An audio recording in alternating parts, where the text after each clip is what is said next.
Aqui o capítulo 2 fala sobre imperialismo. E aí vamos nossa aula aqui vendo o que é isso. O imperialismo também, ele é chamado uma neocolonização. Por quê?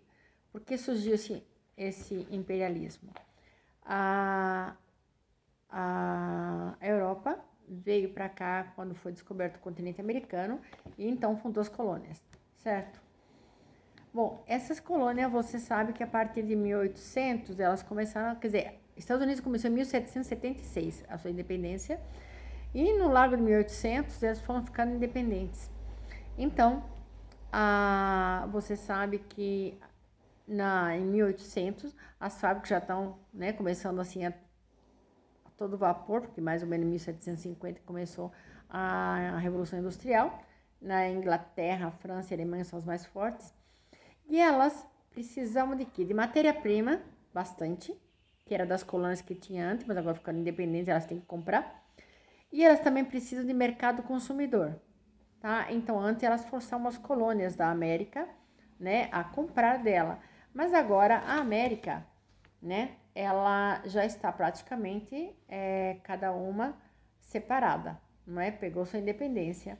Então, eles resolvem pegar a África, a Ásia, não é? E até o Oriente Médio, que está perto, né, geograficamente está perto da Europa, e os povos, principalmente da África, ele tem pouca resistência, né? Não tem armamento para enfrentar, não é? Esses países europeus super bem armados. Então, foi muito mais fácil para eles, entendeu? Implantar um colonialismo. Então, é chamado neocolonialismo ou imperialismo.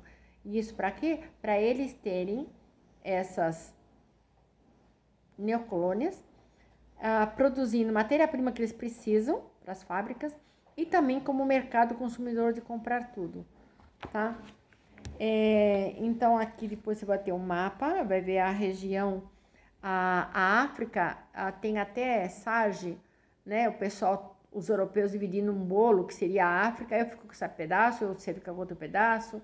Então a África foi dividida em partes entre os europeus. Então você tem aqui o da África aqui, países interdependentes, o domínio italiano, domínio francês, domínio britânico, domínio português, domínio belga e domínio espanhol. Então a África foi divididinha lá, não é?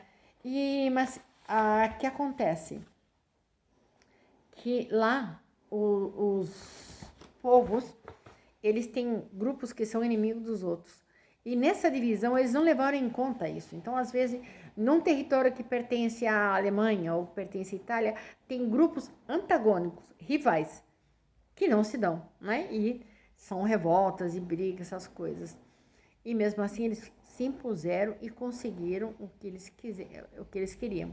Tanto é que mais ou menos a metade de 1900 para cá, a partir de 1950, até esses lugares começam a ficar independentes. Na Índia, por exemplo, né, que foi os britânicos ficaram por muitos anos lá, o Gandhi, ele estava cansado de ver, né, essas rebeliões, essas mortes, e induziu o povo a pedir, né, a sua independência através de movimentos sem violência. Eles ficavam assim dias sem comer, fazendo greve de fome, fazia greve também de não falar o idioma britânico, o idioma deles é o hindu, então eles falavam o idioma deles, não é? De não aceitar a religião imposta. Então, tudo isso é resistência pacífica, não é? E com o tempo, depois muitos sofreram, eles conseguiram, não é? Então, assim, para cada lugar teve um tipo de independência.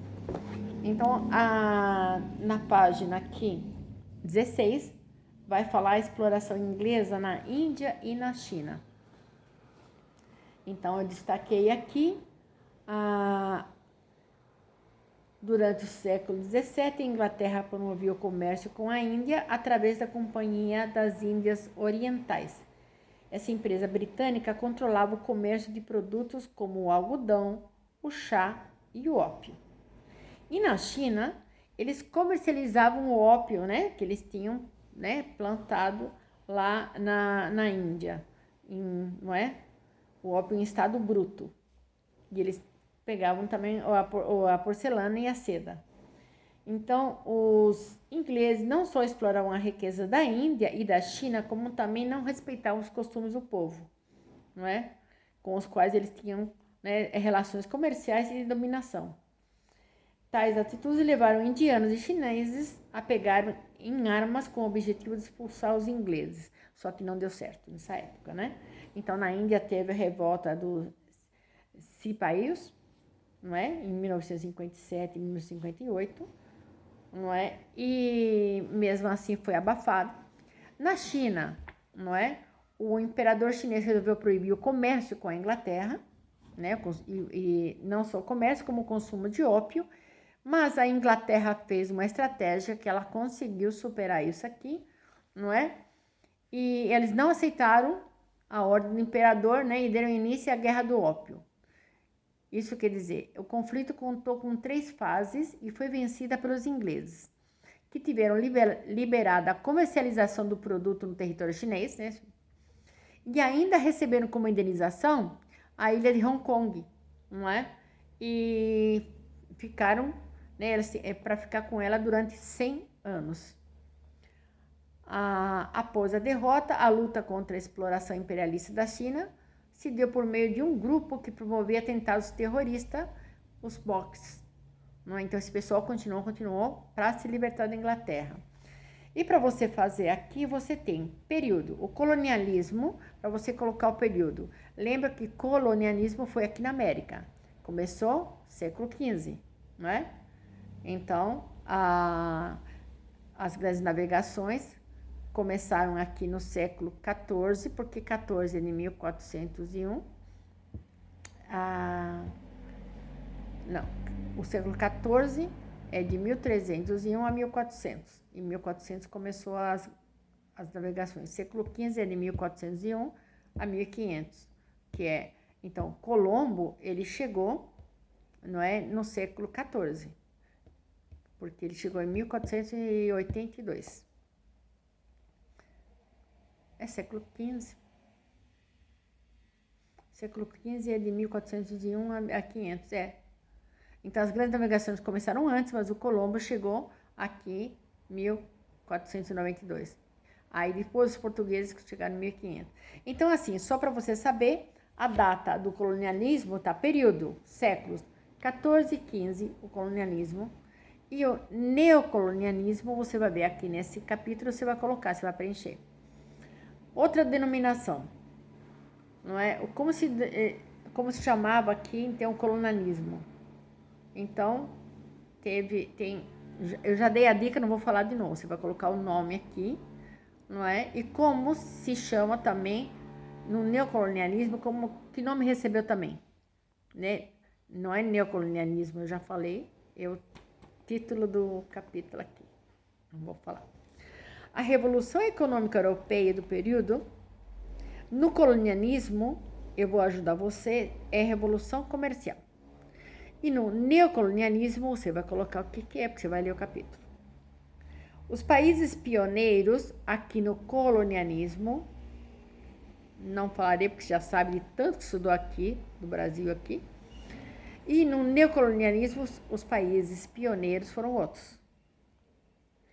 Interesses europeus aqui, o que eles queriam aqui no colonialismo, e no neocolonialismo, o que eles queriam. Continentes colonizados. Vou dar dica porque você já sabe, América aqui no colonialismo. E aqui você vai ler o capítulo e vai colocar, tá? Você vai preencher isso aí. Depois tem Estados Unidos da América, não é? As 13 colônias, elas eram voltadas para o Atlântico, tá? E eles fizeram sua independência em 1776. E a expansão que ocorreu do Atlântico até o Pacífico, a expansão dos Estados Unidos é porque do Atlântico, eles atravessaram todo o continente até chegar no Pacífico, não é? Então, foi uma expansão continental, pelo continente até o outro. E isso se chamou, que até você vê em filme, corridas para o oeste. Então, essa corrida para o oeste, o pessoal vinha pegando mais terras, por quê?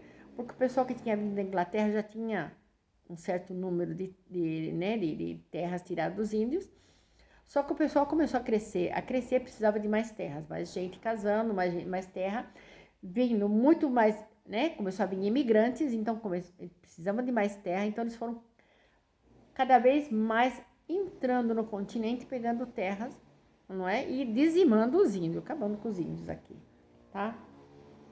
E então ele conseguiu, por meio de guerras, conseguiu cada vez mais, né, atravessar o continente.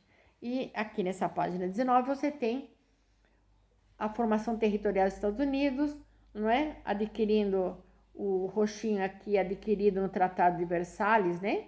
Em 1783, a comprada da França, comprada da Espanha, anexado em 1845, cedido pela Inglaterra, cedido pelo México, comprado do México, comprado da Rússia. Então, todos os tratados até chegar na configuração que hoje, que ainda está faltando aqui, está aqui do ladinho, o Alasca também, né? O Alasca foi comprado da Rússia, né? Está do lado do Pacífico aqui. Então, essa guerra territorial estadunidense foi baseada em O Destino Manifesto, uma doutrina que afirmava que ser o povo dos Estados Unidos o escolhido por Deus para dominar, tá? Então, teve um presidente aqui que ele lançou a doutrina Monroe, não é? Ele chama James Monroe, daí por isso que chama doutrina Monroe, e tem um slogan que é assim, a América para os americanos. Então, a América, até hoje, os Estados Unidos, ele quer ser, não é? Ter prioridade, né? Controlar todos os países do continente americano, tá? No norte, central e sul. E aí depois vai falar da guerra da civil estadunidense. Por que teve essa guerra? Porque o norte era comercial, era industrial, não é? Não tinha escravidão, não é? Então já se formou numa capitalismo primário, entrando no capitalismo, enquanto que o sul, né, era escravista, era grandes propriedades, produto de só monocultura, exportação de monocultura, e não queria abrir mão dos escravos.